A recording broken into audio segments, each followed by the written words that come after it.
네, 오늘은 2월 28일 월요일입니다. 본문은 시편 78편 56절에서 72절이고요. 제목은 속이는 활같이 빗나가는 성도가 되지 않으려면입니다.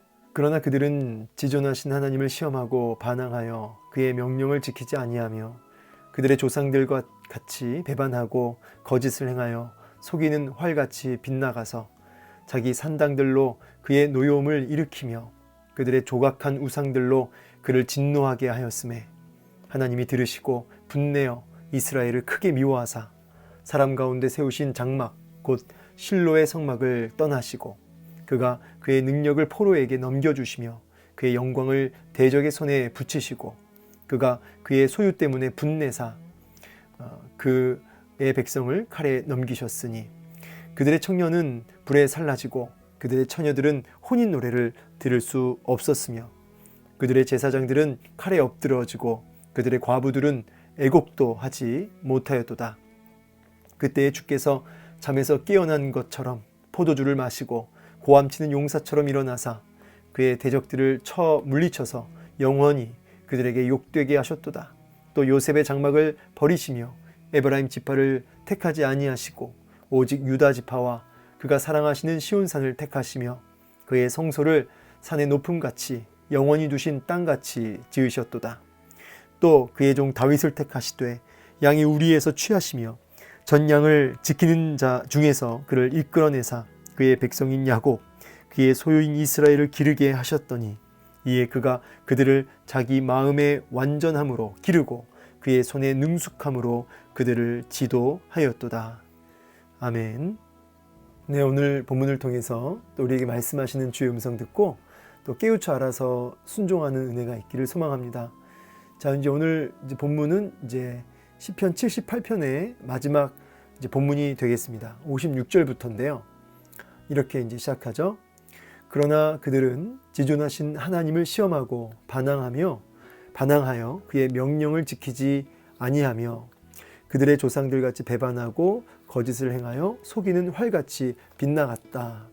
지금 이 시인은 지금 조상들, 이스라엘 백성들의 그 조상들이죠. 출애굽 2세대.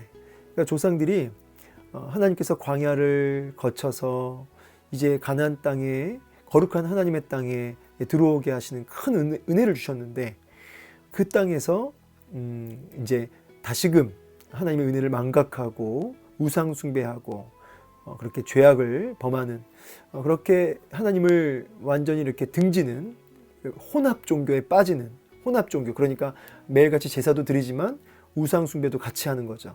혼합 종교인.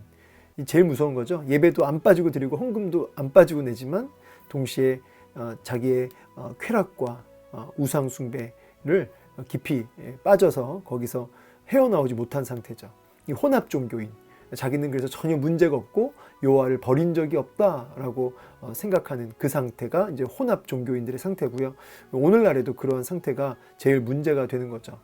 자기의 문제를 인식하지 못하는 혼합 종교인의 상태. 그게 오늘날에도 분명히 있다라고 생각되어집니다. 자, 그런 조상들의 하나님을 향한 그 은혜를 기억하지 못한 그리고 반역하는 이런 부분에 대해서 고발하고 있는 거죠. 56절, 57절이.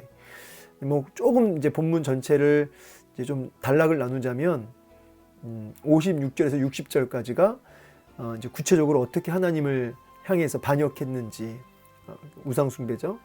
그리고 그것에 대한 하나님의 반응이 이제 분노였다는 거죠. 이제 그 내용이 이제 56절에서 60절이고요. 이제 그것에 대해서 하나님이 분노로 끝난 것이 아니라 이제 하나님께서 사생아가 아니니까, 그죠? 사생하면 내버려 두죠. 죄악 가운데 내버려 둬요. 그러나 이스라엘 백성들 하나님이 당신의 백성이기 때문에 고치시죠. 원목을 다듬고 깎고 사포로 문지르는 아픔이 있지만 그렇게 해서 만드는 거죠. 작품을. 이스라엘 백성들을 그렇게 하나님이 심판하시지만 이 심판은 결국은 당신의 백성을 만들어 가시는 하나님의 손길이라고 할 수 있겠습니다. 그 우상 숭배를 제거하시는 그 내용이 61절에서 64절. 그리고 마지막 단락이 65절에서 72절로 해가지고 하나님의 심판으로 끝난 것이 아니라 다시금 하나님께서 주권적으로 다윗을 택하시고 또 일으키셔서 이렇게 언약 백성으로 세워가실 것에 대해서 지금 말씀하고 있는 것이 마지막 단락이죠. 이런 큰 단락 속에서 오늘 본문이 이제 진행되고 있습니다.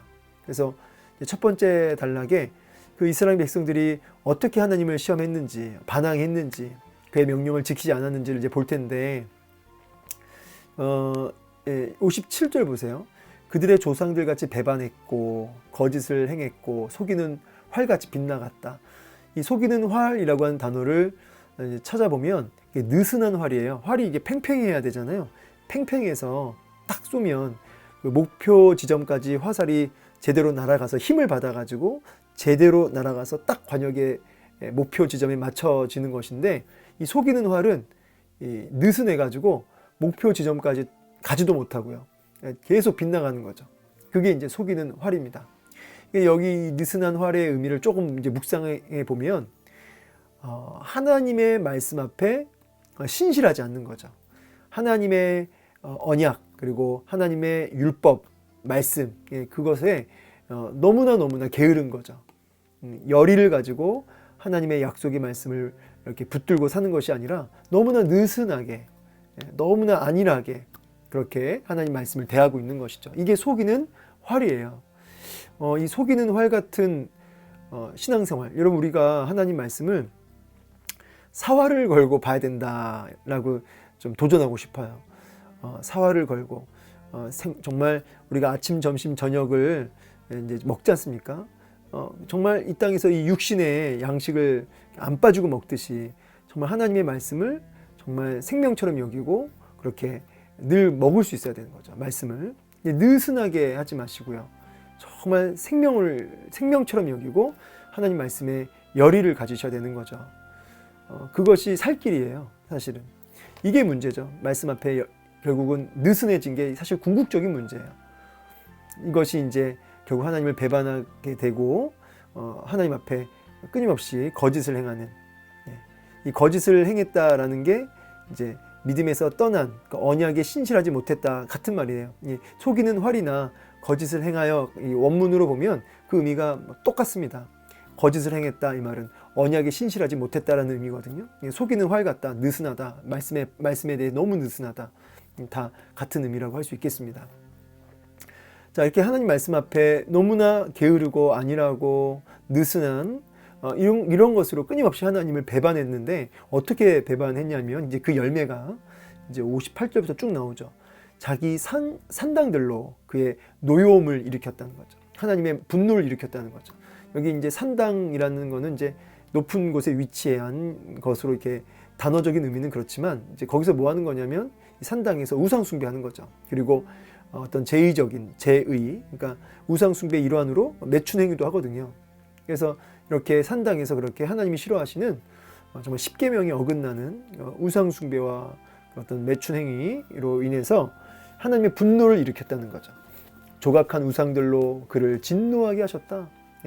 다른 이제 그 원문의 의미를 좀 더 살리자면 이제 질투하게 하셨다. 하나님의 분노, 하나님의 질투를 막 일으키는 거죠.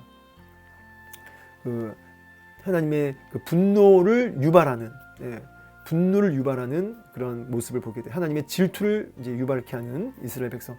사랑하니까 질투하는 거죠. 사랑 안 하면 질투 없죠. 무관심이죠, 무관심. 근데 당신의 백성을 향하여 하나님이 막 질투하시는 거죠. 우상 숭배하는 그들을 바라보며 그것을 하나님이 다 보고 계시고 듣고 계셔요. 분을 내어 이스라엘을 미워하사 이제 하나님께서 이 당신의 백성들과 이제 싸우시는 모습을 보게 됩니다. 여호와의 전쟁에 대해서 제가 몇 번을 언급했죠. 여호와의 전쟁이라고 하는 것은 원수, 이스라엘의 당신의 백성의 그 원수와 싸우실 때도 여호와의 전쟁이지만, 당신의 백성이 우상 숭배하면 당신의 백성하고 싸우세요. 왜요? 아까도 얘기했던 것처럼 만드시기 위해, 하나님의 거룩한 백성으로 만드시기 위해. 우리가 지금 레위기 이제 통독을 할 텐데, 레위기에서 이게 이제 사실 성경 통독할 때 얘기하겠지만, 이 출애굽이라고 하는 것은 이제 구원의 역사를 의미하지 않습니까? 그래서 이제 홍해를 건넌 사건도 세례로 얘기하잖아요. 이제 이 구원의 역사가 출애굽인데, 이 구원의 역사 이후에 이제 레위기가 나오는 게 아주 의미가 있어요. 왜냐하면 이 레위기의 아주 중요한 주제 중에 하나가 피 흘림이 없은즉 사함이 없는 거거든요. 그러면서 이제 결국은 내가 거룩하니 너희도 거룩하라로 나아가는 거죠. 결국은 거룩한 하나님의 백성으로 살아가는 삶의 원리와 기준이 이 레위기 안에 다 담겨져 있는 거죠.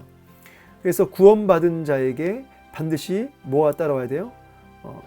이 거룩한 성도의 삶이 따라와야 되는 거죠. 그래서 이 출애굽기에서 레위기로 이어지는 이 흐름이 딱 맞는 거죠. 성도의 그 삶과 모습에서.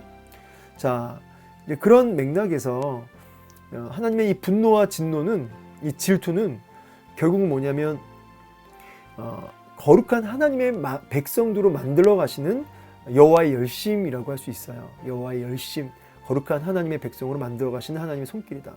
그러므로 우리가 하나님을 이렇게 분노하게 하고 하나님 마음을 막 질투를 일으키는 그런 죄악된 습관들 있죠. 그런 우상 숭배도 우리 안에 있을 수 있죠. 자, 하나님께서 우리를 이제 깎으시고 만들어 가시는 어떤 징계 손길이 있다는 거죠. 자, 그러면서 이제 제일 이제 참 오늘 무서운 이야기인데 60절인데요. 사람 가운데 세우신 장막 곧 실로의 성막을 떠나시고, 이 말은 이제 하나님이 분노에서 끝나는 게 아니라 이제 임재하지 않겠다는 거죠. 이 성막을 떠나셨다, 이 말은 하나님이 그들 가운데 거하지 않으시는, 그들을 통치하지 않으시는, 떠나시는 이런 부분이 이제 가장 큰 징계라고 할 수 있어요. 하나님이 함께하지 않는 그 순간이 사실은 이제 지옥이죠. 천국은 여러분 다른 것이 천국이 아니라 주 예수와 동행하니 그 어디나 하늘나라거든요. 하나님의 통치를 받고 하나님의 다스림을 받는 그 자리가 천국이죠. 반대로 하나님이 떠나신 자리, 하나님이 없는 자리는 거기가 심판의 자리고 거기가 제일 저주의 자리인 거죠. 하나님이 떠나시겠다는 거죠. 너무너무 이제 끔찍한 일이 벌어진 겁니다. 하나님의 부재. 그가 그의 능력을 포로에게 넘겨주시며 그의 영광을 대적의 손에 붙이셨다. 이제 이 말이 이제 같은 말을 반복한 겁니다. 결국은 하나님의 그 살아계심과 그분의 그 아름다움, 놀라우심이 이제 안 나타나는 거야. 이스라엘 백성들 가운데. 오히려 이 포로, 대적, 이 말은 이제 다 뭐 바벨론을 가리키는 것으로 보여지는데, 이제 문제는 이제 결론적으로는 대적들에게 그런 능력이 나타난다는 거예요. 정작 당신의 백성들에게는 하나님의 놀라운 능력과 영광과 하나님의 그 힘이 안 나타나요. 이제는 그 원수 대적들이, 그 나라들이 오히려 그 영광을 가지고 힘을 가지고 하나님의 능력을 가지고 그렇게 자기들에게 쳐들어오는, 공격해 들어오는 이제 그런 얘기를 하고 있는 거죠. 그러니까 하나님이 징계 도구로, 막대기로 대적들을 쓰시는 모습을 보게 되는 겁니다. 여기 법궤라고 했는데 이제 쉽게 말해서 이 영광을 대적의 손에 붙이셨다. 법궤도 뺏기거든요. 법궤도 뺏겨서 그들이 이제 가져가거든요. 바벨론이. 이런 내용들도 다 같이 연관해서 생각해 볼 수 있겠죠. 그가 그의 소유 때문에 분내사, 이제 말은 좀 어려운데 이 소유는 이제 이스라엘 백성을 가리켜요. 그가, 하나님이 그의 소유 때문에, 당신의 백성들 때문에 화가 나셨다는 거예요. 그러면서 그의 백성을 칼에 넘기셨다. 그래서 징계의, 심판의 자리로 당신의 백성들을 집어넣으셨다는 거죠.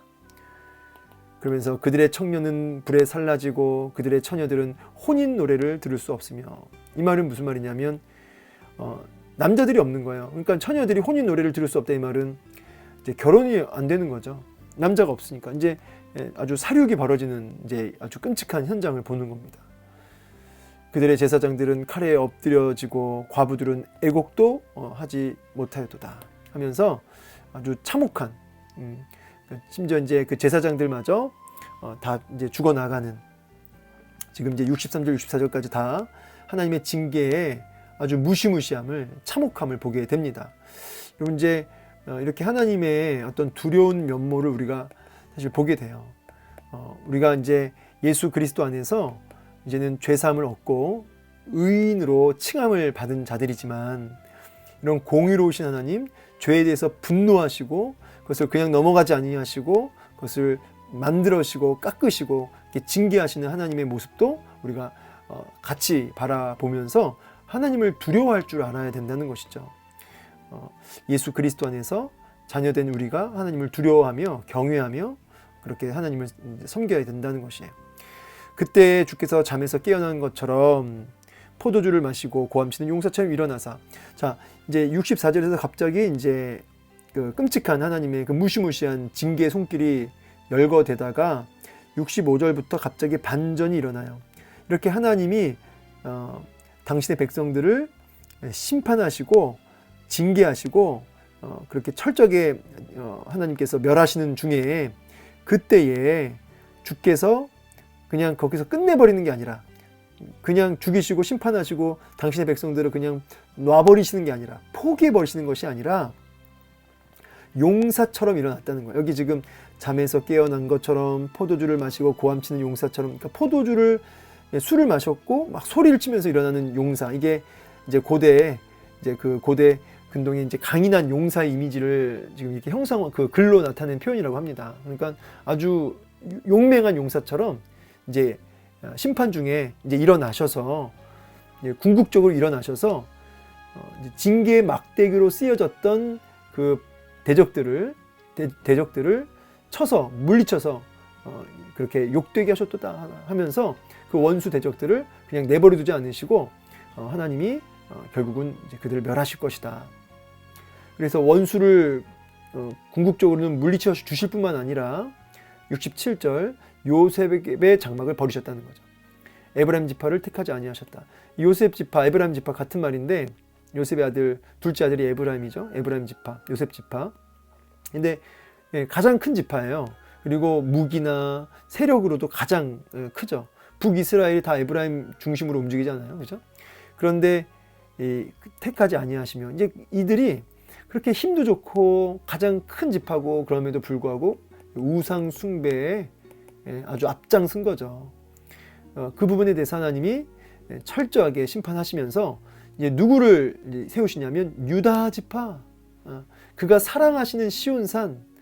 이게 결국은 뭐냐면 참 이렇게 때리고 징계하셔도 안 되는 거예요.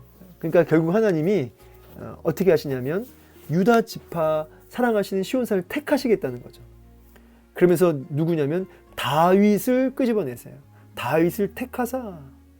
그래가지고 그 이스라엘 무리들 가운데 취하셨다 이 말은 그 이스라엘 가운데 딱 다윗을 끄집어내셔서 그를 목자로 삼겠다는 거예요. 이스라엘 백성들을 이끌어가는 참된 목자로 다윗을 내가 세우겠다.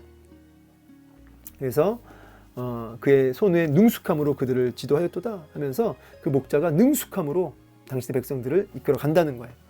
이 다윗은 1차적으로는 다윗 왕을 얘기하겠지만 그래서 실제로 다윗 왕이 잘했잖아요.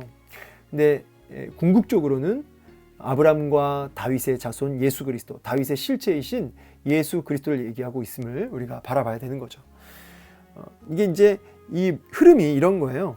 그 창세기 보면은 이제 우리가 7장부터 뭐 9장 쭉 보면은 다 뭐예요? 이게 노아 홍수 심판이죠. 하나님이 얼마나 그 혹독하게 심판하세요. 이게 너무너무 끔찍한 심판이거든요. 이게 오늘 본문이랑 그 의미가 똑같습니다. 너무너무 참혹한 끔찍한 심판. 그런데 이런 끔찍한 심판에도 불구하고 어떻게 됩니까? 11장에 가서 뭐예요? 바벨탑 세워놓고 우상 숭배하죠. 그러니까 이렇게 징계하고 하나님이 무시무시한 홍수 심판을 해도 우상 숭배가 사라지지 않는 거예요. 바벨탑이 우상 숭배의 극치잖아요. 그러니까 하나님이 내놓으신 대안이 뭐냐면 창세기 12장에 아브라함의 씨인 거예요. 아브라함의 씨. 아브라함의 씨가 뭐예요? 단수. 아브라함의 후손으로 오실 예수 그리스도. 아브라함의 씨를 통해 한 사람을 통해 이제 물 가지고는 죄악됨이 우상 숭배가 씻겨지지 않았는데 예수 그리스도 아브라함의 후손으로 오실 예수님의 피를 통해 이제 죄가 씻겨지고 거듭나지는 그 부분을 이제 바라보고 있는 거죠. 그 오늘 메시지가 딱 그런 흐름에 딱 매칭이 됩니다. 그래서 하나님의 무시무시한 심판과 노아 홍수 때와 같이 그리고 그 가운데 징계로 끝나는 것이 아니라 다윗을 일으켜서 회복시키시고 그렇게 이끌어 가실 것에 대해서 이제 구원하실 것에 대해서 말씀하고 계시죠. 오늘 본문을 통해서 예수님을 더 바라보게 되고요. 또 한 가지는, 자, 이제 문제는 뭐냐면, 오늘 본문의 이스라엘 백성들도 그렇고 우리도 마찬가지예요. 하나님의 질투, 분노를 유발하는 모습들이 우리 삶 속에 있다는 거죠. 왜 이렇게 하나님의 구원의 역사를 목도하고 은혜를 그렇게 받았음에도 불구하고 왜 이렇게 맨날 틈만 나면 우상 숭배하고 죄짓고 이럴까요? 디모데후서 3장에 그 답이 있는데, 사람들이 자기를 사랑하고 돈을 사랑하고 교만하고 비방하고 부모를 거역하고 감사하는 마음도 없고 거룩하지도 않고 무정하고 원통함을 풀지 않고 쭉 나오면서 배신하며 조급하며 자만하며 4절에 쾌락 사랑하기를 하나님 사랑하는 것보다 더하며, 결국은 우리가 끊임없이 우상 숭배를 향해 달려가는 이유는 하나님의 은혜를 받았다고 하면서도 이제 하나님보다 쾌락을 더 사랑하고 돈을 더 사랑하기 때문이라고, 이제 하나님보다 나를 더 사랑하기 때문이라고 말하는 거죠. 이게 이제 우상 숭배로 끊임없이 달려가는, 그래서 하나님의 질투를 일으키는, 분노를 일으키는 원인이 되는 거죠. 결국은 뭐가 이제 대안이냐면, 우리의 마음에 하나님보다 쾌락을 더 사랑하는 그 마음이 바뀌어야 되는 거죠. 마음이. 그러니까 우상 숭배는 결과고요, 열매고요. 우상 숭배를 일으키는 마음이 바뀌어야죠. 대안이 뭘까요? 하나님이 징계하셨죠. 이것도 대안이에요. 내버려 두지 않으시고 하나님이 자꾸 사인을 주시는 거죠. 예. 그리고 하나님이 함께하지 않으시고, 그리고 때로는 징계 손길 허락하시고, 이런 것들이 하나님의 대안입니다. 그래서 내버려 두지 않는 거죠. 그리고 두 번째로 택하신 한 사람, 예수 그리스도. 예. 예수 그리스도를 통해서 예수 그리스도의 그 강권하시는 사람, 바울이 그러죠. 그리스도 예수의 사랑이 나를 강권하십니다. 그러니까 휘어잡으십니다. 이런 얘기인데, 그리스도 예수의 사랑에 휘어잡히면 우리의 마음이 바뀌는 거죠. 바뀌는 거죠. 죄악을 향한 불타는 우리의 가슴이 예수 그리스도의 그 측량할 수 없는 사랑에 휘어잡히는 그 길만이 뭐예요? 우리가 이 우상 숭배에서 벗어나 하나님을 기쁘시게 하는 거룩한 성도의 삶을 살 수 있는 비결이다. 근데 이제 참 안타깝지만 우리의 본성은 죄를 즐거워하죠. 이 마음이 바뀌기 위해서는 어떻게 될까요? 저는 그 시편 1편 말씀에 여호와의 율법을 주야로 묵상하여 그러거든요. 여호와의 율법을 주야로 묵상하여. 근데 복 있는 사람은 여호와의 율법을 주야로 묵상한다라고 말씀하기 전에 뭐가 있냐면 즐거워하여 이렇게 나오거든요. 시편 1편 2절인가요?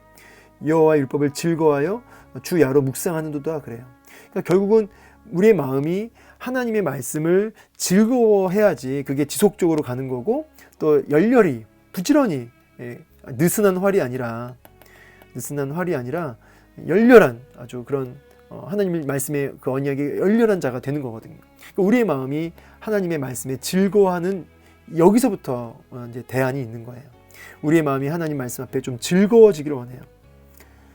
그래서 디모데후서 3장 말씀에 이제 이런 구절이 있는데, 좀 제가 읽어드리면, 그러나 너는 배우고 확신한 일에 거하라. 너는 내가 누구에게서 배운 것을 알며. 이 거하라. 디모데후서 3장 14절이죠. 거하라. 하나님의 말씀이 이제 즐거워지기 위해서는 날마다 그 말씀에 거하라. 메노라는 건데, 메노. 이제 계속적으로 지속적으로 머물다라는 뜻이에요. 메노. 끊임없이 머물다. 하나님 말씀에 머물러 있다.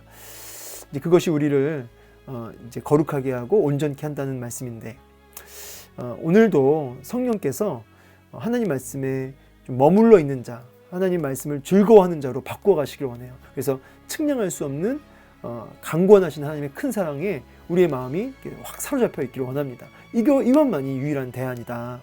예. 그래서 여러분의 그 마음을 향해서 끊임없이 하나님 말씀을 그 마음에 집어넣으셔야 됩니다. 뭐 이해가 되든 안 되든, 막 말씀이 깨달아지든 안 깨달아지든 하나님 말씀이 꼭꼭 우리 심령과 머릿속에 차서 그것이 내 마음에 너무나 말할 수 없는 즐거움으로 올라올 때까지, 그렇죠?